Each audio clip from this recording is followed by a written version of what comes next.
Bum bum bum bum bum bum bum bum bum bum bum bum. The Peter Dislike Show.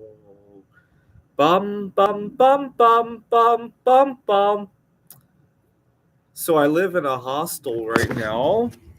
One of the first things I did to steel myself before I moved in there was to get a box of latex gloves.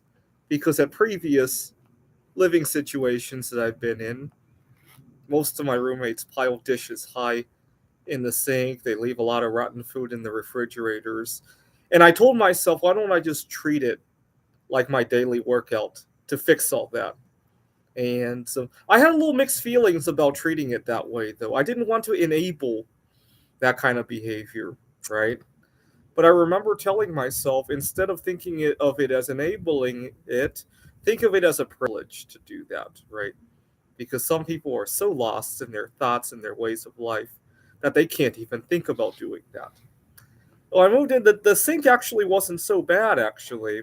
The refrigerator, yeah, there were things that we really could get rid of. What was really frustrating was I really wanted to get rid of stuff that was not belonging to anybody in here. But when I talked to everybody in here, people got really defensive. They didn't want to go to the refrigerator to pick out what was theirs. So I still can't figure out what's old that I could throw away. But that wasn't the most frustrating thing, though.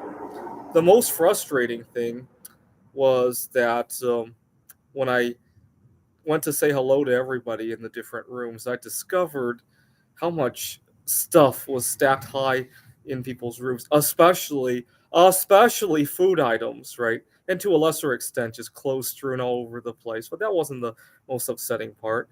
The most upsetting part was that people's lives revolve around food, and I really despise that because there is so much more to life than food. That ought to be the 11th commandment to our Bible, that there is more to life outside of food. It ought to be, because so many Americans do not see it that way. You go to anywhere around the world, especially Asian cultures, especially Europe, and they know that life doesn't end without food. In fact, it often begins when food goes away, right?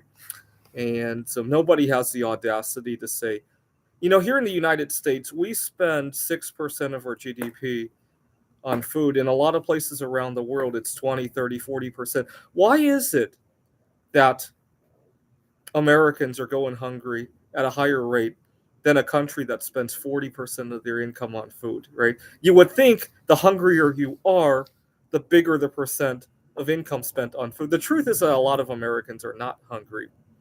And I know that because I often go to places where when people hear that I'm fasting, I was working at a tutoring center and I lost a number of my clients because I had one, I think it was an 8-year old girl. Her mom, who's a nurse, accused me of having an eating disorder. She said that, have you ever heard of orthorexia? And yes, I have. The problem is that I don't have orthorexia. It's the other people watching me that do, right? They need to keep their nose out of how I live my life, right? I enjoy everything else other than food. Thank you very much, right? In fact, if I'm hungry, it's not for food, it's for all the other stuff outside of food, right? Knowledge, connections, right? Unfortunately, a lot of Americans cannot see that a whole life exists outside of food, right? The other thing I want to add to the 12th commandment, if you will, is that love doesn't have to be between two people, right? I talked about this extensively on this channel. The next time you go out on some kind of multiple dates, you ought to include people who are in a one person relationship, right? One of my favorite things to do every time I go out to a restaurant is when I see a group of people on multiple dates to count the number of people. Unfortunately, practically every time it's an even number of people, right? You're lucky if you sometimes see a difference in the number of men and women. Sometimes you see that. You'll never see an odd number of people go out on a multiple date, right? And that's really frustrating to see. Anyways, commandment number 11, life outside of food. Number 12, relationships don't have to be between two people or more than two people. This is the Peter Dislike Show. Bum bum bum bum bum bum bum bum bum bum bum bum. The Peter Dislike Show. Bum bum bum bum bum bum bum